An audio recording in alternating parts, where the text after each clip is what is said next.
Okay, we're final prep for our laminate floor. What is this stuff here? Trimmed out all of my grate stuff using my handsaw.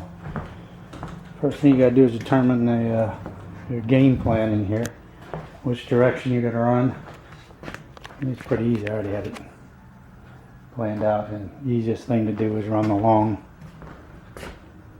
ends across here. So I'm going to start at the doorway and work my way across. But before I do that, I have to decide what's going to go here. Am I going to put a full piece, cut just the end of it and have it stick all the way out here, and then make a little tiny short piece?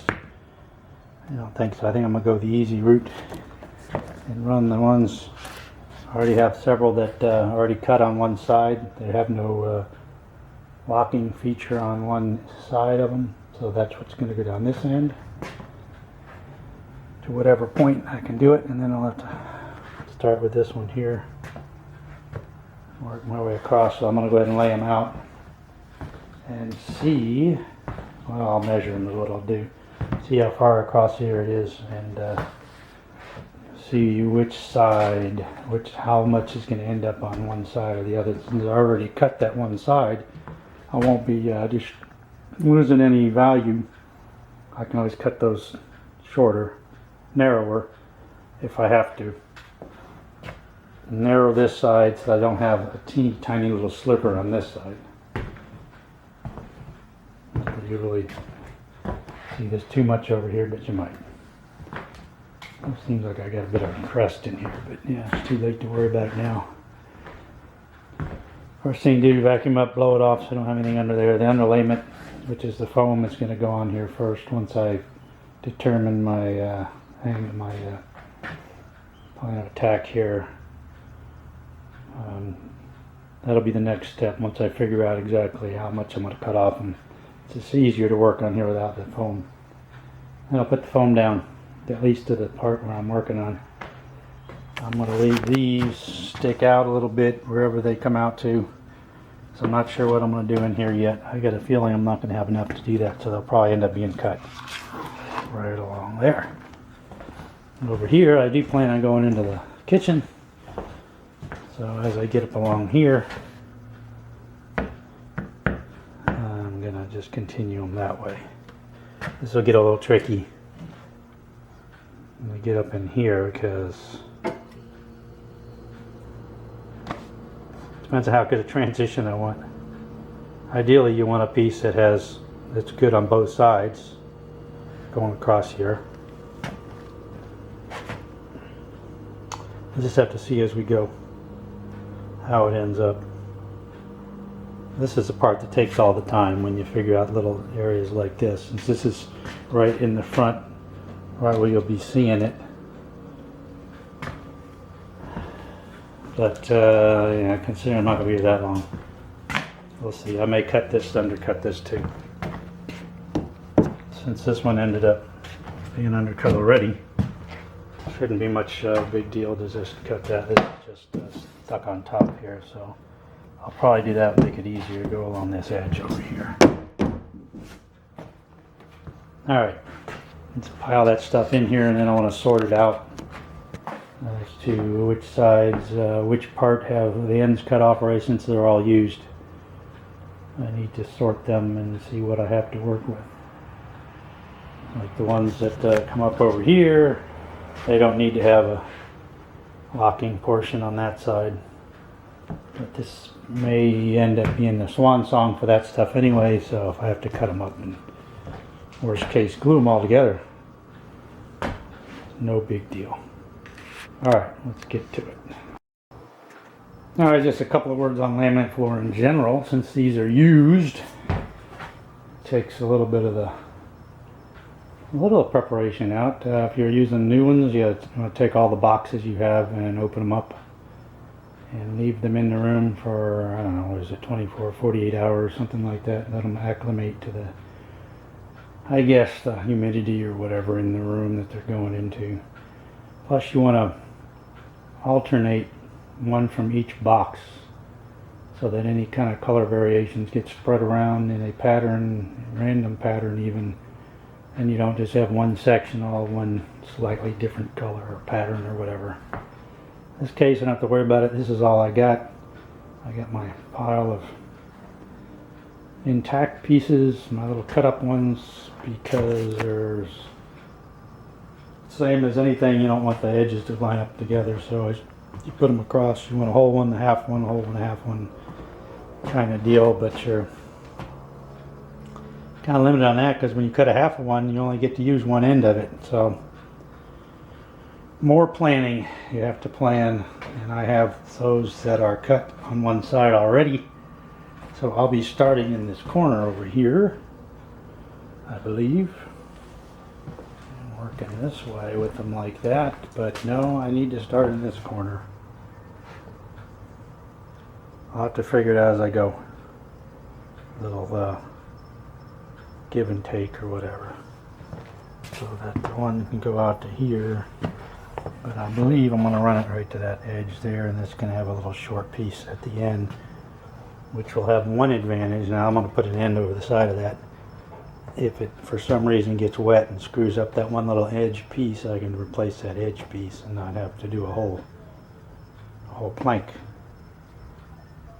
So double benefit there. So it's going to take me a little while to get all this sorted out anyway. So now I got to go through and see which ends are which, pile those up, and these are the pieces I've already custom cut, so they're the ones I'll be cutting up if I need to.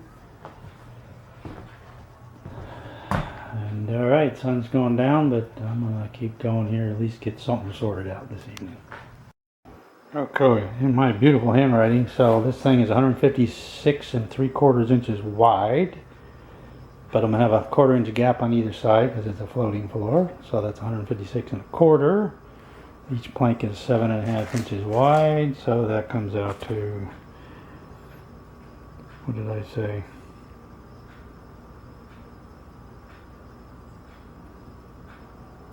Didn't I write it on here?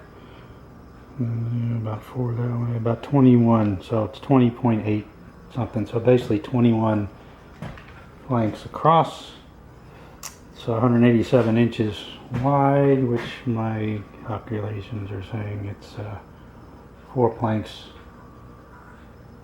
width, I guess you'd call it. So if you were to multiply those, I basically need 84 whole planks.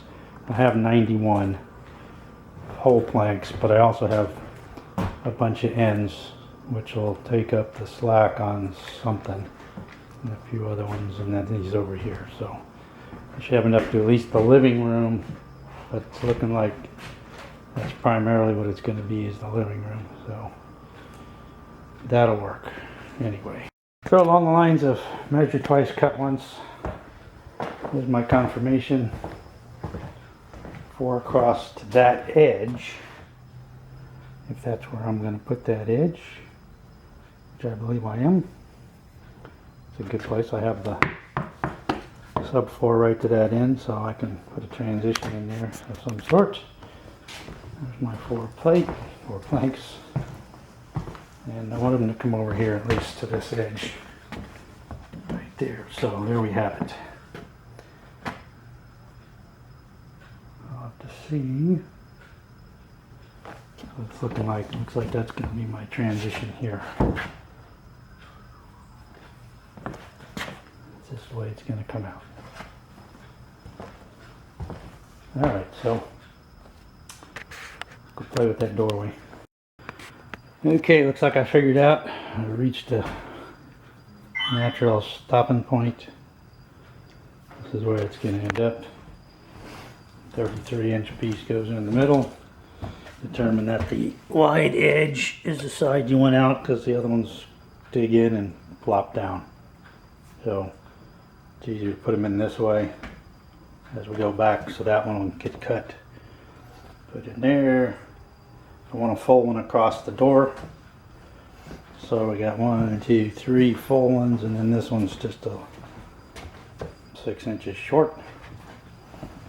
And we're going back on this side, we're going to go half, start putting in our half pieces. So we got a half hole, and then what's left over here is going to end up about 6-8 inches short for those pieces that are already cut. Let's continue on like that, then do a next half one, another hole, half one, and then this one's going to come all the way out to here. This will be the natural end point for the 24-inch one. So that, I believe, will be our end. That'll make it all the way across. I'm going to run out of those little short pieces, so I'm going to end up having to cut up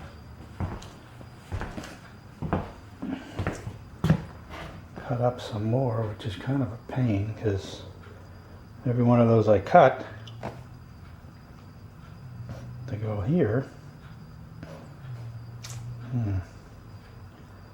takes out a whole board. So I cut it there. No, that's not right. Each time I cut one, I can use the one piece on the right side and the left side because it's good on the right, and then the left side will be good. So it comes in and goes and puts on this side. So yeah, I'm good. Each one of those cut ones equals one whole board, so it'll be 3 full ones and 1 cut in half. Yeah, should be fine. Alright, I'm back in the morning or whenever tomorrow. Go ahead and get this undercut. I undercut the little pieces at the corner here, even though I didn't need to, because you're going to stick out a 1/4 inch anyway, and this actually would have been a nice 1/4 inch spacer, but oh well. I'm going to put tile spacers if I can find them. Otherwise, I'll just drop a piece of that, some excess that I have left over of flooring, because they're basically 1/4 inch. Undercut that, put the underlayment on there, and get to it. It goes pretty quick. Since I've already cut a lot of them cut, I'll go ahead and start with that. Yeah, 33-inch piece doesn't matter. I can just start with these, but I gotta start cutting. So I'll get my chop saw out and start hacking them, and then when I get to the end, I'm gonna have I think a 6-inch piece at the edge over here. So looking good.